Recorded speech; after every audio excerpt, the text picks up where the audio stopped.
But I'm also this guy. You can laugh. It's okay. It's okay. You're not gonna hurt my feelings. Maybe back then you would have, but now, I had to hide behind my fancy mullet in my my tinted glasses, as you can tell. So this guy was afraid of everything, and as you can tell, probably especially my own shadow. I didn't like looking at myself. I was afraid of everyone. In first grade, I literally made myself sick to my stomach every day because I didn't want to go to school. I would sit and I'd refuse to go outside for recess because there was a kid on the playground that didn't even know I existed, that I was terrified of. I literally made myself sick to my stomach every single day and tried to get out of school. It didn't get any better. I would run into kids in public in my town, and they'd say hi to me because they'd want to be friends, and I didn't know it, but I was so convinced that I was worthless that I would hide behind my mom's legs. See, the reason why I had these opinions of myself, some kids have fears of the imaginary monsters that are under their bed or in their closets. Some of you, maybe like me, have real monsters that live in their households. See, my monster was my father, but I called him Randy because that really pissed him off.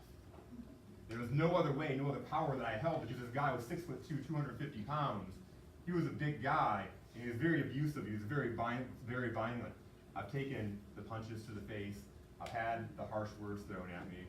And the only way that I could find a way to get back, because I knew it got him so riled up, is not to admit that he was my father.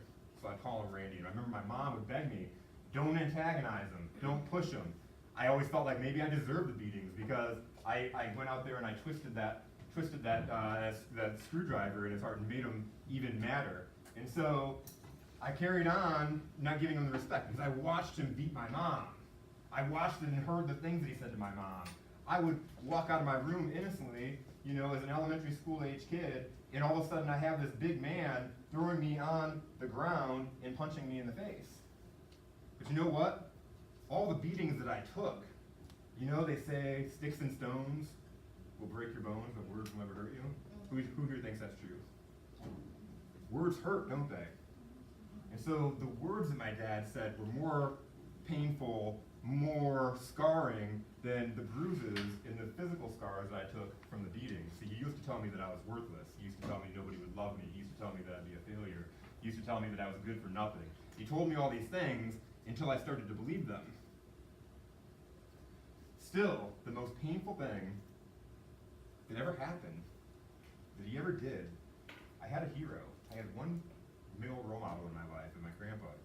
And he was such a strong character. He was such a strong person. See, he came out of high school. He didn't even graduate high school, and he got a job at GM, and he found a way to work his way up from being a grunt on the line and working hard, to he found a way to grow himself to one day he was wearing button-up shirts and going to work in an office. And I thought that was the coolest thing ever because my grandpa had all this charisma.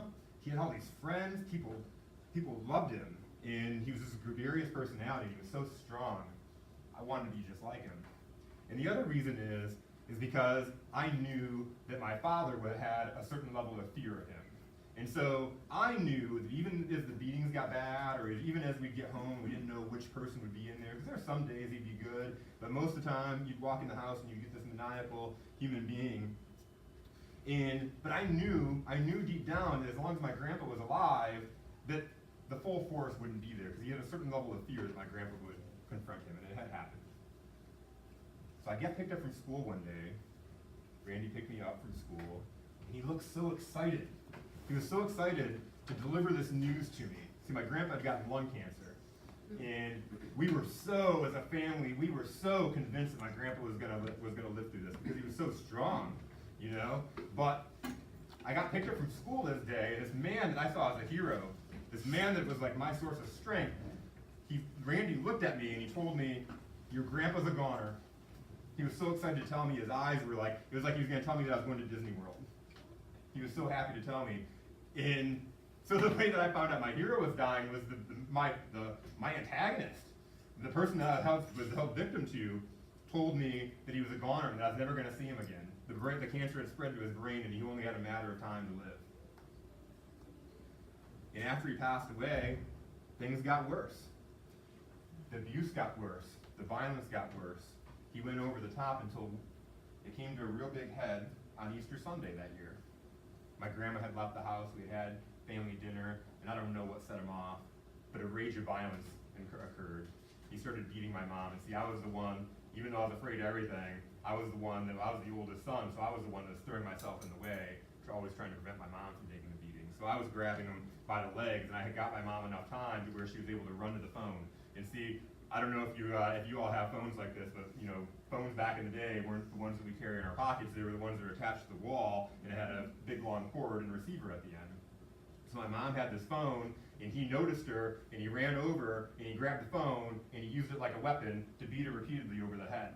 While I'm trying to grab her away, he's beating me now with the phone. There was blood everywhere. I just remember the screaming, the crying, the blood, and afterwards, I had a conversation with my mom. My birthday was coming up. I was gonna be 12 years old, and I told my mom, I don't want presents, I don't want a birthday party, I don't want a celebration. All I want is for you to find some way, somehow, to get us out of this situation, to get out of this house, so we can find a life where we don't have to worry about coming home. And she did. One day, a few days before my 12th birthday, she found the strength to, while my dad was gone for the day, pack up as many things as we could, and we moved to my grandma's house, and we lived in her basement for a few months until we were able to find an apartment of our own to live in. And it changed the course of my life. See, I don't know if I'd be here. I'd like to think that I'd still be here talking to you, or I'd still be doing the work I'd be doing, but I don't know. Because I can tell you that things changed so dramatically after I left. My mom was able to find help for me. We saw therapists and counselors. I was able to talk about my problems. I was able to release some of the inner demons that I had and the visions of how I saw myself. And it didn't happen overnight. But by the time I got to high school, around your age, I started finding out that, you know what? I like speaking.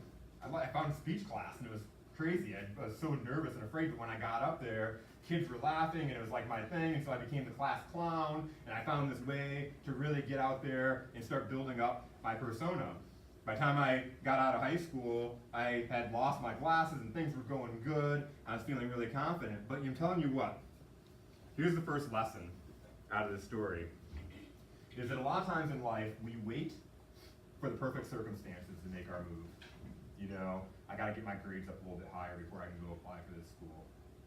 I've got to lose a little bit of weight. I've got to go to the gym and get that six-pack before I can go ask the girl of my dreams up, because she'd never want to date me unless I looked good. All these things that we hold ourselves back in life because we don't have a plan, because it's not the right time. See, the right time for my mom to leave wasn't then. She didn't have a job. The only job she had in the past couple of years was cleaning toilets at a police station.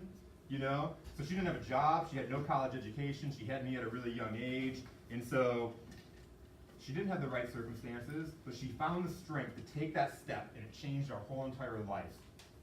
It was someone that I got to look up to and know that, you know what, she was strong enough, and she had the passion, she loved us kids so much that she must have been so scared to take that step. But she got us out there because she loved us, and it's something that I'll never forget. It shaped my whole entire life, and it put me in that situation to where